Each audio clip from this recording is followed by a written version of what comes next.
So we don't have it, so it's just for those 2 days. It'll be 2 days there, and then it's going to move on.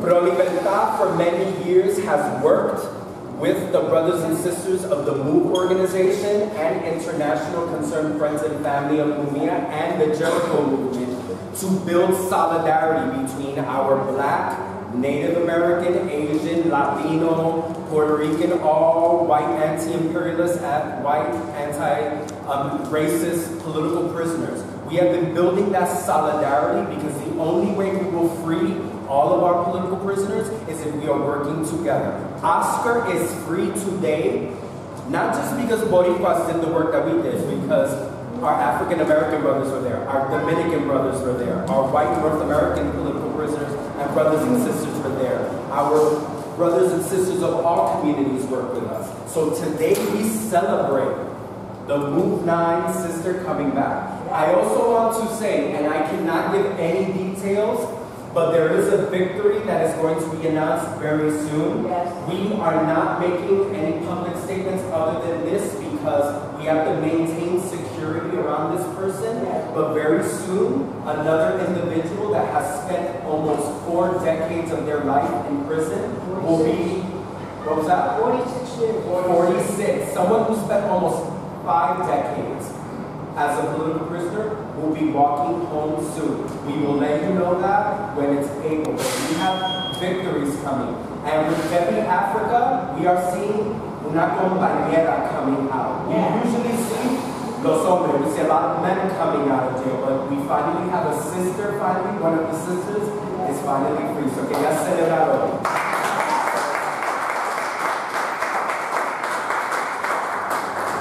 As a part of my welcome, I want everyone to look at this flyer. I put the flyer on your chair. This image right here is the reason why this activity was organized. When I look at this picture, and you know the old saying is every picture, what is it, worth 1,000 words? Yep. When I look at this picture, I see this as an analogy of what happens to Puerto Ricans who are activists, who are young in Puerto Rico. I see this as an analogy of what happens to sisters in a patriarchal system. I see this as an analogy of what happens to our political prisoners when they're behind the walls. I see this as an analogy of the anti-colonial fight in Puerto Rico. This image here inspired this activity. Besides the fact that, of course, as Pro Libertad, we're always going to have events to talk about Ana Belén and Nina Dros. This in particular showed me that we have a lot of education to do, a lot of consciousness we have to raise. When I saw this, I said there has to be a discussion on repression. Because we, in this colonial society that we live in a cycle of violence. Especially in Puerto Rico, assault, abuse, discrimination, and resistance, organizing, building, and then there's more repression and assault and violence. The only way we can destroy this cycle of violence is by freeing Puerto Rico, by freeing our political prisoners. Brothers and sisters, I want to call to this podium that exists right here, our sister Miriam Montes Mock, the cousin of Ana Belén Montes and one of the coordinators of La Mesa de Trabajo por Ana Belén Montes.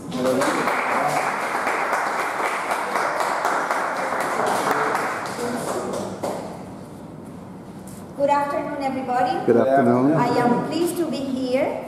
I want to say that my English is very Puerto Rican. So I do my best. You will always know that I am from Puerto Rico. The important thing is that I am here to share information about Ana Belén Montes.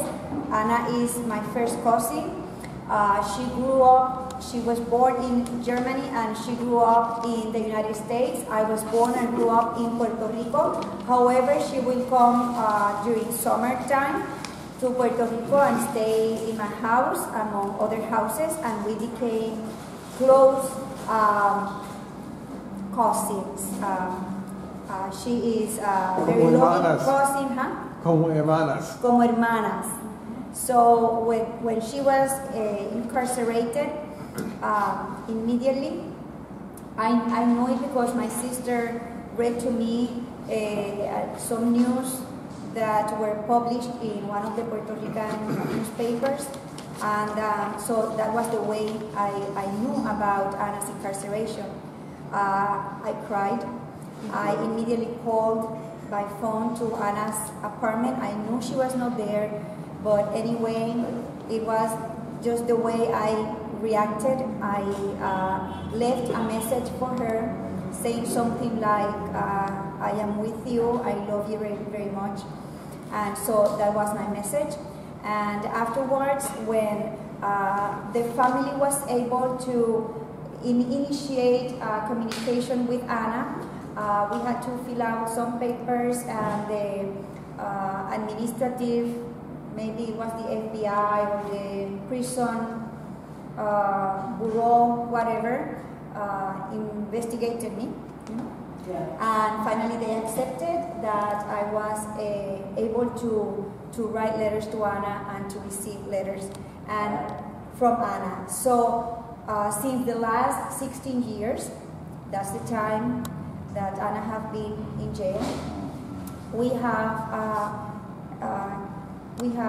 kept talking to each other, writing letters to each other, and so I am able to see Anna since the very few days that she was on jail, how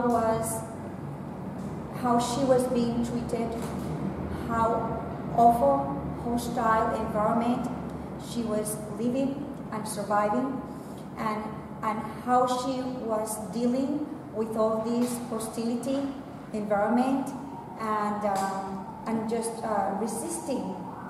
And so it's a story of 60 years in which I have been close to Anna, and I have had the privilege of staying next to her through the words. So I wrote some things, but I am not paying any attention to what I wrote. I just feel in my heart to let you know in this way about Anna. I want to tell you that fortunately, I don't know if any of you know that she was diagnosed with breast cancer. Yes. 1 year and a half ago, approximately. She went through a mastectomy of the right breast. It was horrible. That is what I can say. Of course, she was not allowed to choose a doctor. She was not the doctor that told her the bad news that she had cancer and she had to have a mastectomy. Didn't, how can we say, she was not smooth, she was not empathic, she was not human. I mean, it was spoken just like that, and any reaction of Anna, emotional reaction, she was castigada, punished. So Anna wrote me, and that has been so far during those 16 years the most painful time during Anna's incarceration.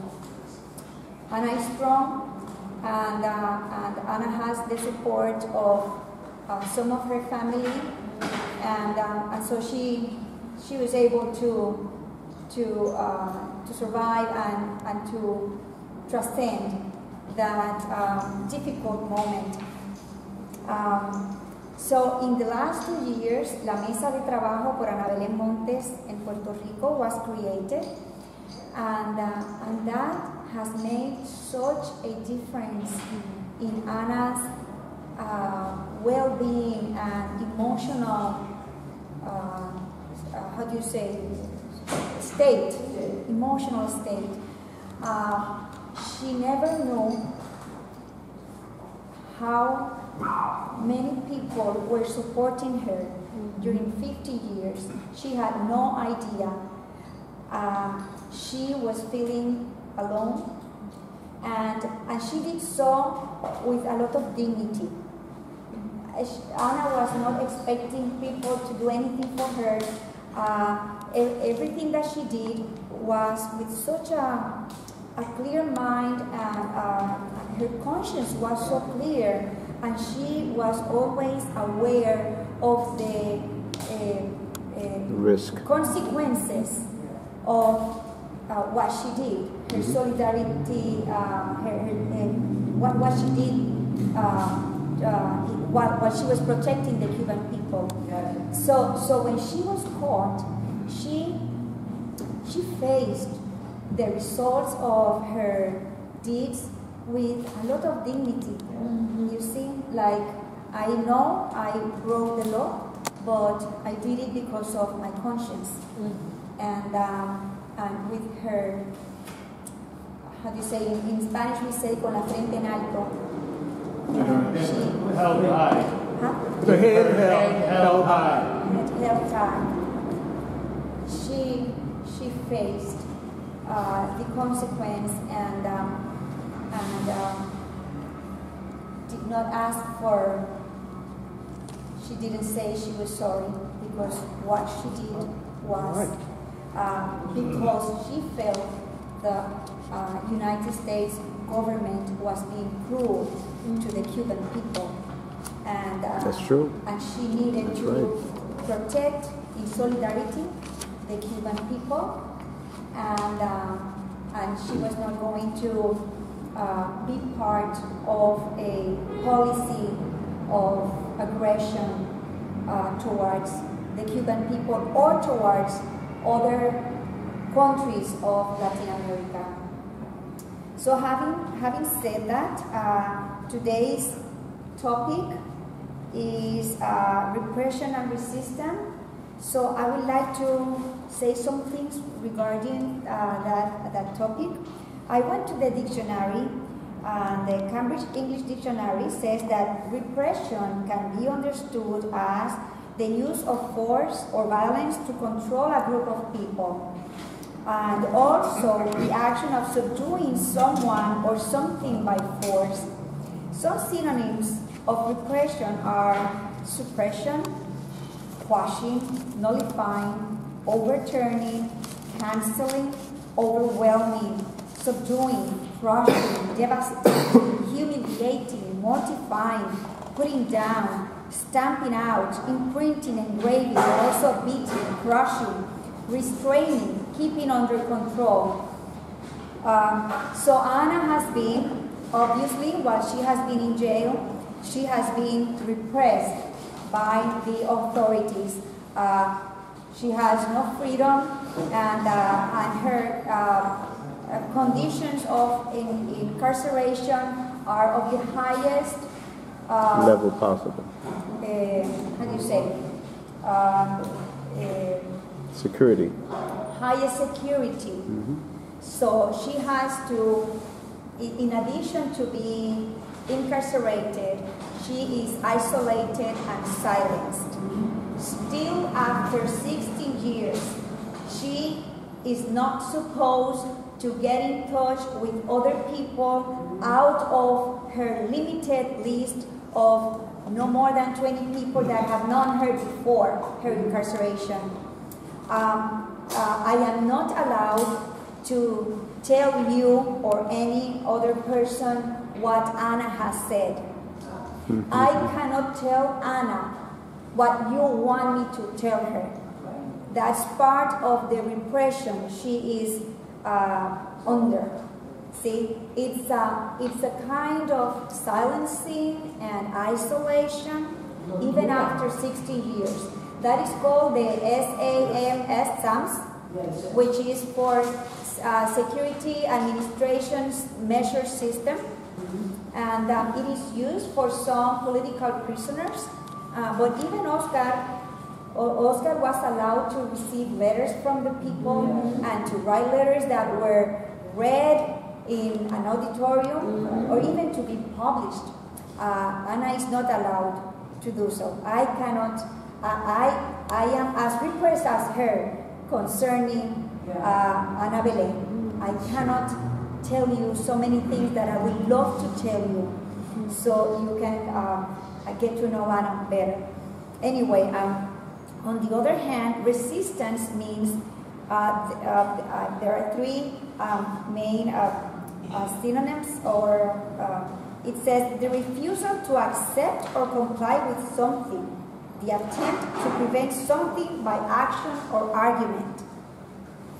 Number two, the use of force or violence to oppose something or someone. And number three, the ability not to be affected by something, especially adversely. So when I read these definitions according to the dictionary, I was able to say, yes, Anna is under repression, but Anna is also resisting.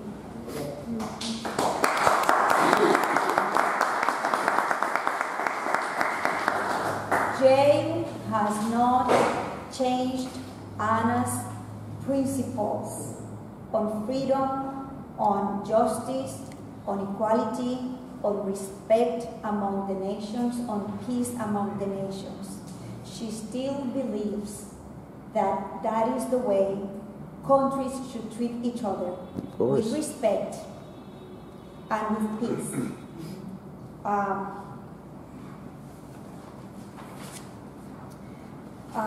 So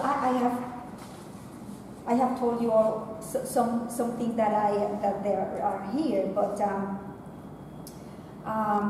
okay. So some of the repression conditions that she, in addition to the fact that she can only communicate to certain people and not to other people, all letters sent by her or received to her undergo scrutiny by the Bureau of Prisons. They decide what Anna can or cannot read. Everything that I write her, all my letters are opened and read, and if they believe that they don't want Anna to read something that I have told her, they have the power to cross it out. And the opposite is true also. If Anna writes something to me, that they have the power to do that. So far, I believe that everything that I have written to Anna, she has received it. However, I kind of, sometimes we speak a little bit in codes.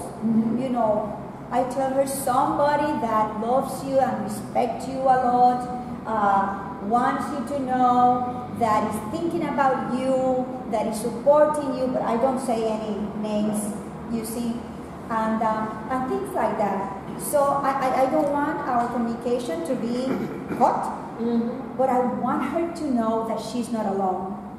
And I want her to know that she is loved and admired and respected by lots of people. And that has been such a difference to her. And I have to also use some quotes to talk to you.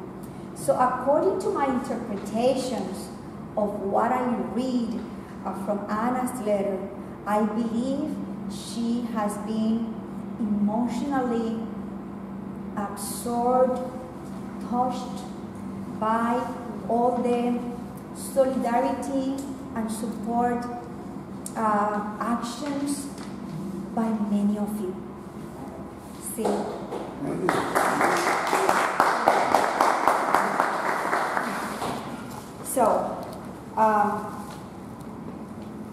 So I believe that for Anna, knowing that everybody, that the prison knows that can read and it can cause the effect of being subdued. But even though She continues to write and speak her heart and speak her mind, and I continue to do so also. So in that sense, both of us are resisting. So,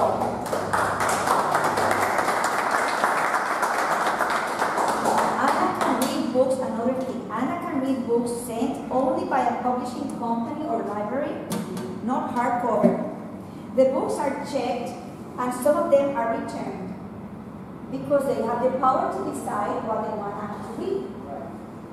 It's part of the repression. So, for example, a book about Cuba is not allowed to get to Anna's hands. The biography of Pedro Luis Campos was returned, and later on, after resending the book through another library, was kept for 4 months before handing it to Anna. A fiction book about young boys of Latin America with the title of Pendejos was returned with no explanation, and I thought maybe they felt that I was talking to them. What Pendejos means in some countries of Latin America, young boys. But they returned the book, so that was my opinion, that they felt like I, called Pendejos. Again, her imprisonment has been a way to keep her mind under certain kind of control. But I am happy to say that Anna continues to read good literature. Some of us, her mother, myself, who are allowed to get in touch with her, send her continually good literature that she asks, and others that I believe they are going to be positive for Anna. And she's an avid reader. She continues to read in her letters. She analyzes literature and make political analysis, literary analysis. So her mind is sharp. She continues to read. Another thing that she does is that she watches. There are some videos of National Geographic, which are nature and animals and colors and sounds of nature, and she loves them. And it's a way of refreshing her soul, nourishing her soul. And she says that she likes them. So I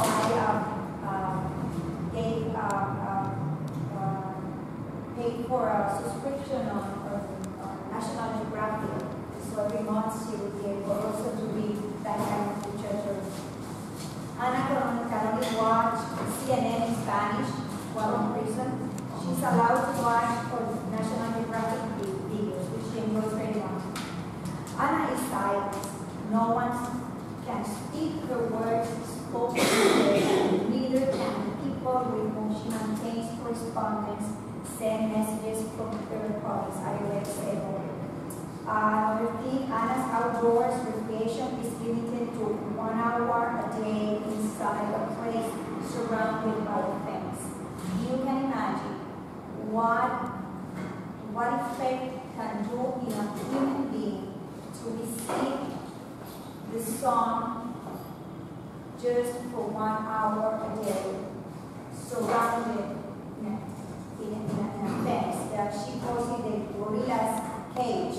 It is the way she feels, and that is part of the repression. Do you want to make a question?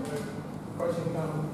When Nathan Gonzalez was part of Cuban 5 and he was in prison on his four comrades, he wrote to members of the Social Workers Party talking about some of the problems he was having to explain, the importance of solidarity within the fight for liberation for all of nationalities, oppressed class, etc. And the result of that was this book, Malcolm X's Black Liberation and World Workers' Power. So I know she can't get that. I doubt she can get that. That's probably too way above their limits. Yeah. But I was thinking of something which might be more subtle. Voltaire once wrote a book whose title escapes me, but there's a song connected with this. This is the best of all possible worlds. And if you connect the song with the book, you might be able to send it. When you remember about the book's title, tell Ben and he can write it. So that way we can try to get a book. So, in spite of the fact that some of the conditions have become more flexible at times, Anna is still subjected to capricious decisions that provoke instability and mortification. For example, recently, out of the blue, they decided that they were not going to give Anna the books that were sent to her unless the librarian or the publishing house included the name and the address of the person sending it. I was never told. They just changed the law and with no prior explanation. And so Anna was there 4 or 5 months without receiving a book. And it mortified her a lot. It was part of for me, it's kind of a punishment. And finally her sister had to call the prison and speak to somebody. Maybe she had some kind of, she's an FBI worker, so maybe she has somebody, and they finally released the books so Anna could read them.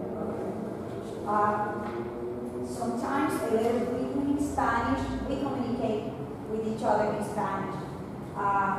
Can take 4 months to get to Anna's hands. Sometimes. Other times in 2 weeks. And sometimes 4 months. Who knows? That kind of instability, it's brain provoking.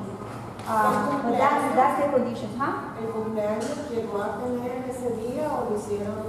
We can talk about Anna's birthday. That was an extraordinary, something wonderful that happened. We'll talk about that. For a while, I already said that.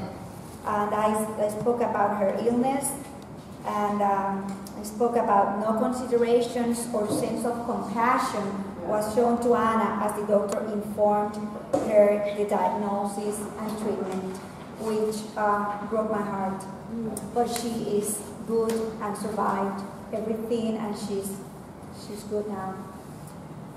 No spiritual or psychological support, special diet, or special treatment was given to her during her treatment for cancer.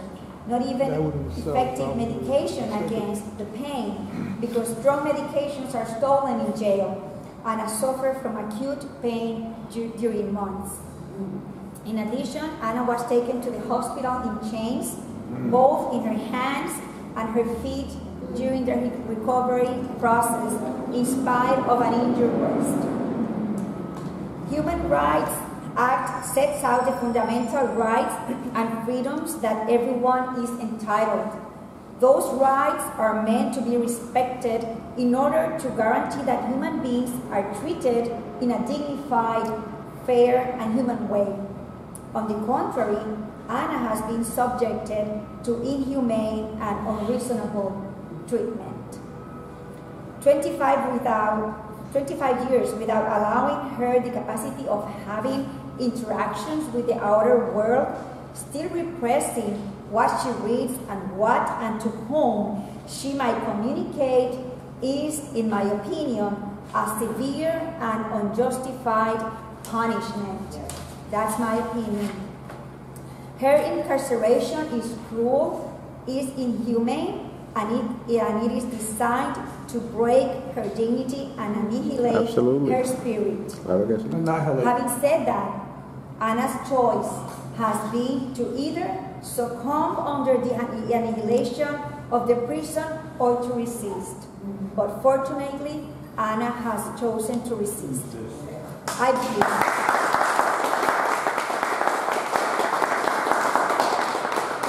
believe Anna is resisting. Anna is refusing to become less of a human being. She struggles not to be affected by the hostility of the prison, although she is a human being and suffers. Of course. In spite of the punishment, Anna reads. She uses her brains to analyze systems, judge ideas, and enjoy beauty and goodness. In spite of the psychological control, she writes letters. She speaks words of wisdom and love. She is still moved by the solidarity shown by many of you. She sheds tears of gratitude. She is deeply grateful. She feels loved and appreciated and is humbled by so much love shown to her. Those are the words I have for you. Oh, and I must say that two things have helped her to resist. Her own willingness and strength to overcome hell, and the solidarity shown by so many. Thank you so much.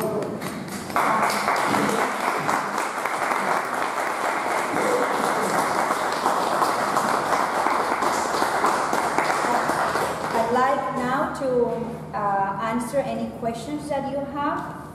I'm surprised that I spoke in English. Perfecto. You did very well too. Muy bien. Lo del cumpleaños.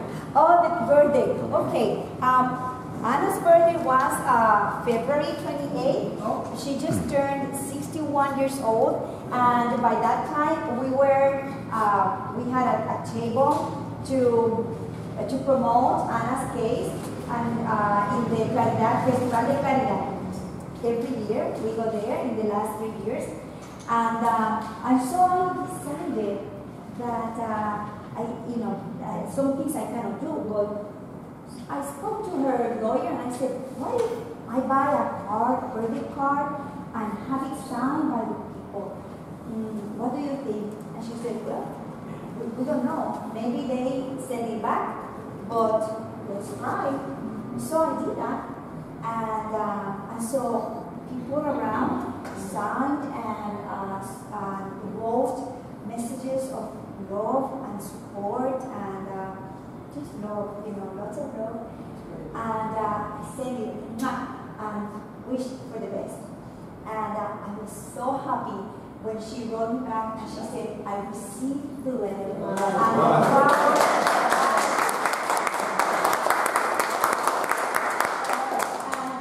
And look at her. There are so many details that are important for her because she is there isolated. Yeah. So she told me that she was reading and looking at the writing, handwriting of all the people that were wishing her happy birthday. And so that is important for her because she wants to know you. Yeah. She is feeling in touch with so many of you, And then I wrote something that was published in the newspaper. I wrote a letter to Anna that I wanted people to know about Anna, but had to be creative because of the sounds, So I said, I'm going to write a letter like I'm writing Dear Anna, so querida Anna, and send it to the newspaper. And they published it. And because they published it, I was able to print it and send it to Anna also. And it was love for her. Love. And she received it. So it makes me so happy that in the last years, we are La Mesa de Trabajo, we are Pro Libertad, we are the Cuba por Anabel. We are so many solidarity committees that have been created in the last years to support Anna, and so I let her know, So that solidarity wave has embraced her, you see, because she is no longer alone. She feels that people outside support her. So it's been wonderful. And the last thing I want to say, so so that you are able to know at Belen's heart, is that La Mesa de Trabajo has decided to, we are creating an educational campaign, and we have created some t-shirts, and recently we published a poetic anthology with beautiful poems, and we asked for, donations for the educational campaign. But we decided after Hurricane Maria destroyed Puerto Rico, we wanted to support people that were trying to overcome, survive and overcome. So Mesa de Trabajos discussed the possibility of sending, of supporting some of the people affected by the hurricane. And when I told Anna, I understood that she was so happy and so moved, and that this group is using the resources to help other people. And you know what? That's what Anna did. She used her intelligence, her time, even her fear, or I would say, in spite of her fear, to help other people. And so La Mesa de Trabajo is also helping other people, and we continue to help to support initiative projects to make Puerto Rico more than survive, overcome, and build a strong country. And so we are doing that on Ana Belen's name, which speaks of her heart. And so she is happy. And so I am very happy and grateful. Thank you, Ben, for inviting me. And any other question, I'll be happy to answer. The film you're going to see talks about the economic crisis in Puerto Rico, and it basically from start to finish from 1898 right up to Promesa. Some of the information you will be familiar with, some of it you may not be. The idea for the film is to educate everyone. What's happening in Puerto Rico is not just a Puerto Rican issue, but it's a human rights issue. And this information needs to get out. Our stories need to be told. And we have to be the ones that have to start telling our own stories. So I decided to make this film in order to educate everyone and hopefully bring some light to what's happening to Puerto Rico and finally make a change. After the film, we can discuss some possible solutions for Puerto Rico. I'll be happy to answer any questions and hopefully be able to point everyone into the right direction. Nina Rosa Franco was arrested May 1st, 2017 as a part of a large group of folks who were near a Banco Popular during the May Day celebration. The May Day celebration was dedicated to fighting against Promesa and La Junta. Several individuals that were near that Banco Popular were arrested. Out of all of those people that were arrested, the only one that has faced massive litigation and a follow-up of this case was Nina Rosa Franco. Nina was near a Banco Popular that people were protesting against, and she happened to have, I believe, matches or a lighter on her. And when she was arrested, they charged her with attempted arson of that Banco Popular. Despite the fact that there was no evidence that stated that that is what she was going to do, there was no intention on that, she was still charged with that accusation. She unfortunately had to undergo a plea agreement in order for them to reduce a sentence because it did not seem as though they were going to let this go. As a lot of us know, in these cases, conspiracy is one of the biggest charges used against many of our political prisoners. Ana Belén Montes is in jail because of conspiracy. The Cuban Five went to jail because of conspiracy. This is that idea of thought crimes, that we can't prove that you were going to do something, but we can say that you were thinking about doing it. Again, she was near a Banco Popular and happened to have a lighter or matches on her. That could happen to any of us. We could be in any protest and we could have a nail clipper in our pocket and you were going to use that as an assault weapon. That's we've seen with people who protested here And during Occupy Wall Street, we saw this in a lot of different protests where conspiracy is this new way to get activists in jail. You were wearing a shirt that is considered anti-American, therefore you have anti-American ideas, therefore you are a danger to the public. Again, we see this happen in Puerto Rico, we see it throughout the United States. She was sentenced about a year and a few months after her arrest. She was translated from Puerto Rico to Florida after Hurricane Maria.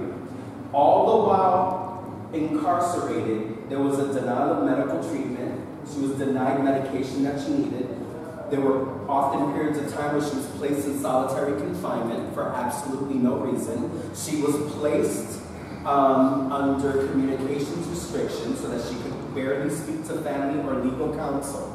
All of these things are violations of her civil, human, and international rights as a prisoner. As a lot of us have heard when Miriam spoke, a lot of what she told us are violations against human, international, and civil rights as a prisoner. Last Tuesday, Nina was sentenced to 3 years and 37 months, which is 3 years, and 3 years of probation. For many months, they were trying to give her the maximum sentence of 5 years. Luckily, they gave her the 37 months. She is now in Guaynabo, Puerto Rico, and from what I understand, there's a very high possibility that she's going to be translated over to a penitentiary somewhere in the United States, possibly in the American South. Most likely, since she spent some time in Florida already, she may be returning to Florida, though we cannot state that. It is still too soon in this process. Again, we see a political prisoner that is being used as a scapegoat. She is an example that's being made that if you're going to be standing up against Promesa, against the junta, you're going to be talking an anti-colonial rhetoric, an anti-colonial politic, you will be severely punished. You will be focused on and be made an example. That people believe or think that we are not fighting, people is on the streets, that is resistance. We have more than 50,000 Puerto Ricans marching on May 1st. In 2016, if I'm not wrong. 17. So, I'm trying to make that connection. La gente no, ya no, hay gente en la calle que no tiene miedo. There are people on the street that they are willing to fight. They are the ones who are expressing and saying to the government, to the media, that they are there and they are gonna fight. That is resistance. But what happened when we resist? Repression is coming. And that's what happened with Nina. And Nina, as Ben said, she's the first one. And she's not gonna be the last one. We need to go back to Vieques. If you, some cameras were in jail because they did civil disobedience, but some others were in jail because they were asking people. The FBI was asking them to say, who was there? Who was there? Tell me the names. So repression is the response of the government, is the response of the U.S. System, is the response of the resistance of our people. Tengo que decir que la cara de la gente que lucha es la que va a estar siempre perseguida. La gente que está luchando es la que es perseguida. Los compañeros y las compañeras que están dando la cara ahora son los que están enfrentando la represión. La represión de la gente que los puede mirar con orgullo, pero también la gente que los va a mirar como que ellos son un problema, pues son los que están dando la cara por lo que está sucediendo. Tengo que volver a pensar en Vieques, tengo que pensar en mi experiencia personal con mi compañero. A mi compañero lo metieron en la cárcel simplemente porque no identificó imágenes de compañeros y compañeras que estaban haciendo desobediencia civil. En el 2001 él fue el ejemplo de los federales para que shut out, you are not going to do anything. Él es el ejemplo, no hagas más nada porque vas a ir preso. Y eso es lo que están haciendo con Nina. Nina es yo haciendo el paralelo. Nina es ese ejemplo. Mira lo que le pasa a Nina, si tú luchas. Lo que le está pasando a Nina, esto es lo que va a suceder contigo. Y we need to support Nina, send letters to Nina, but we need to support our people who are on the streets fighting in resistance. We need to support, I don't care if you don't like the way that they are doing that, that's not my problem. I'm going to support my comrades in Puerto Rico the way that they want to fight. I don't care. We need to talk to the people and we need to stop people that are saying, no, that's not the way. That's not the way that you're supposed to protest. What they want? Right. They want people that are begging, crying, or only doing civil disobedience? No, we need to support all the methods that our people in Puerto Rico are implementing to fight against Promesa, en vez del colonial status, and for the independence of Puerto Rico. Las protestas no son lindas, y a la gente que no le gusta, que no las vea.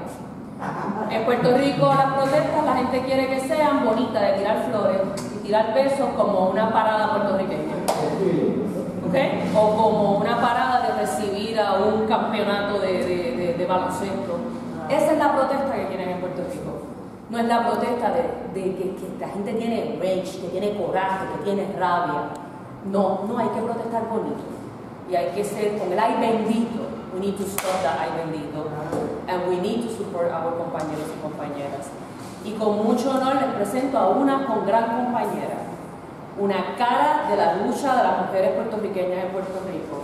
La compañera Jocelyn es parte de Se Acabaron las Promesas y es parte del Frente Socialista, y yo puedo decir que me siento muy orgullosa de que ella esté aquí, que le pueda dar las palabras a ustedes de lo que pasa en la isla, que es la represión, porque ya la viven, pero lo mejor es que la resistencia está aquí. Perdonen compañeros, y la resistencia tiene cara de mujer. Gracias, mira, yo quiero destacar una cosa sobre Nina que no se ha planteado, y es que Nina ha vivido a interpretación de algunos de nosotros un proceso de transformación. Nina no era una activista política antes del 1 de mayo, sí, estaba cercana a grupos de arte, etcétera, pero Nina no era parte de los grupos en resistencia, etcétera. Incluso hubo un poco de resistencia de parte de gente cercana a ella, que nosotros la asumiéramos como parte del movimiento, pero su experiencia en la cárcel ha sido tan y tan fuerte, en donde ella se ha constituido un apoyo para muchas de las presas. Cuando a ella la sentencian, en su discurso ante el juez, lo que ella le dice al juez es la denuncia de las precarias condiciones en que están las mujeres presas en Puerto Rico, en la cárcel federal. Denuncia cómo no se le dan los medicamentos, cómo son acosadas sexualmente por los oficiales, cómo son maltratadas, cómo se les impide ver a sus familias, cómo son sometidas a situaciones de humillación que en cualquier otro lugar del mundo se les llamaría tortura. Así que hay que destacar eso. Nina se ha transformado. Este proceso, probablemente la persona que entró a esa cárcel no va a ser la persona que va a salir. Y eso, a pesar de la pena y el dolor que nos da que una joven tenga que estar presa, pero también nos da orgullo de que sale de allí fortalecida como una militante. Un poco Norma estaba planteando que no tenemos miedo, falso, estamos todos cagados. Y tenemos mucho miedo porque sí, hay una represión bien fuerte, hay compañeros a los que les quitan sus celulares, paran en la calle, nos siguen. Pero, ¿qué nos queda? ¿Tenemos otra opción? No tenemos otra opción, la única opción es separarte. Porque ¿qué nos queda? Es el Puerto Rico que ellos no quieren dejar a nosotros, no es un Puerto Rico para nuestros hijos, no es un Puerto Rico para nuestros padres ya también, no somos a ir de la isla. ¿Qué vamos a hacer? ¿Dejar de ese país? Vamos a dejarlos sin pensiones, vamos a dejar a los niños sin escuela. Nos toca, no es que hay claro, es que nos tocó. Y tenemos que asumir el rol histórico de eso, traiga las consecuencias que traiga. En cualquier manifestación, y nosotros lo sabemos, nos podemos quedar pegados en una calle. Eso es parte de la ecuación. y tenemos que vivir con ella. Pero sí hay algo que es cierto. Hay una generación de jóvenes que son admirables, que son el ejemplo de lo mejor del ser humano, más allá de su activismo político. Porque cuando el huracán vino, fueron los que se tiraron a la calle, los que empezaron a ayudar a la gente en las comunidades, a darle comida a la gente. Y es una generación de puertorriqueñas y puertorriqueños que ojalá que se multiplique. Porque si esa generación se multiplica, nuestro país tiene futuro. Por último, sí hay una represión bien fuerte. Uno está acostumbrado a ella y no la siente. Eso también es parte de. Pero el apoyo principal que nosotros necesitamos de ustedes es, primero, que lleven la voz de la denuncia. Mucha gente no sabe lo que está pasando en Puerto Rico. Mucha gente compra la historia de la colonia feliz y de que nosotros somos felices porque tenemos la ciudadanía americana y que somos casi dignos de envidia. Pero esa ciudadanía americana nos cuesta sangre, nos cuesta dolor, nos cuesta sacrificio, nos cuesta muerte. Y ese mensaje hay que llevarlo. Necesitamos apoyo económico. Es una pena que Mariana no pudiera venir aquí a relatar, ¿verdad?, lo que están pasando ellas en particular. A la hermana de Mariana Nogales le están fabricando un caso. A Mariana la han amenazado de que la van a sentar en la silla de los acusados si sigue defendiendo activistas. Y a ella se le está haciendo bien difícil. El 1 de mayo eran más de 20 arrestados y ellas ya tienen que bregar con casos de otras manifestaciones. Todavía hay casos del anterior 1 de mayo. Todavía hay apelaciones, por ejemplo, de cuando cerramos las oficinas de Nuevo Día, del Día de Familia. Todavía hay casos que se están sacando desde esa época y son estas compañeras las que se han echado encima esa carga a pesar de la persecución que hay contra ellas. Desde que no consiguen trabajo, desde que no tienen recursos a veces ni para comprarse un café en el tribunal, ni para pagar el estacionamiento, ni para comer. Así que, lo he dicho antes, la Brigada Solidaria Legal, que es quien hasta el sol de hoy nos ha representado, son unas compañeras excepcionales, merecen todo nuestro apoyo y nuestra solidaridad. Y merecen también que los grupos de abogados, más allá de ellas, que se hacen llamar de izquierda, empiecen a apoyar lo que está pasando. Es bien difícil, las compañeras no tienen toda la formación necesaria para bregar algunos casos criminales, como abogados históricamente de izquierda se están negando a representar a nuestras compañeras y compañeros. Y es parte de la denuncia que hay que hacer. No es únicamente al Estado, también es a una izquierda a la que yo amo y de la que nací, pero a una izquierda que en algunos sectores no está sabiendo cómo afrontar el momento histórico. Y eso hay que decirlo, y eso hay que hacer conscientes a nuestros compañeros de que es momento de que dejen la comunidad de la colonia, porque para alguna gente la colonia es cómoda, aunque no la quieran. Que tienen que abandonar esa comunidad y unirse, a lo que está pasando, porque no nos queda país, se nos acaba Puerto Rico, no nos queda otra salida. Esto no es changuería, esto no es capricho, ni es aventurerismo. Es la vida de nuestros hijos, la vida de nuestros padres, la vida de nuestros hermanos, que se nos va todos los días. Todos los días hay que despedir a alguien que se fue porque se murió o porque se montó en un avión y no vuelve. Así que mi llamado, ¿verdad?, que sean parte de esto y que sean nuestra voz aquí y en donde quiera y denunciemos lo que está pasando